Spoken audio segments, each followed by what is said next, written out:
সংসদ সদস্য আনোয়ারুল আজিম আনারকে পরিকল্পিতভাবে হত্যা করা হয়েছে। স্বরাষ্ট্রমন্ত্রী ঝিনাইদহ ৪ আসনের সংসদ সদস্য আনোয়ারুল আজিম আনারকে পরিকল্পিতভাবে হত্যা করা হয়েছে বলে জানিয়েছেন স্বরাষ্ট্রমন্ত্রী আসাদুজ্জামান খান কামাল। বুধবার দুপুরে ধানমন্ডির বাসভবনে এক সংবাদ সম্মেলনে তিনি কথা বলেন। আসাদুজ্জামান খান কামাল বলেন, এমপি আনোয়ারুল আজিম আনারের খুনের ঘটনায় ৩ জনকে আটক করা হয়েছে। তদন্তের স্বার্থে বেশি কিছু বলা যাবে না। খুনের মোটিভ, কারা খুন করেছেন এসব জানতে ভারতের পুলিশ কাজ করছে। যারা খুনের সঙ্গে জড়িত তাদের উদ্দেশ্য কী ছিল আমরা পরে সেগুলো প্রকাশ করব। এক প্রশ্নের জবাবে স্বরাষ্ট্রমন্ত্রী বলেন, আমাদের কাছে যেসব তথ্য আছে তদন্তের স্বার্থে আমরা এখনই তা প্রকাশ করছি না।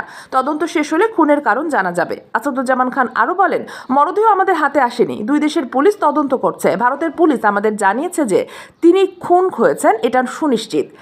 Sheikh Masuma, news desk, ATV সংবাদ।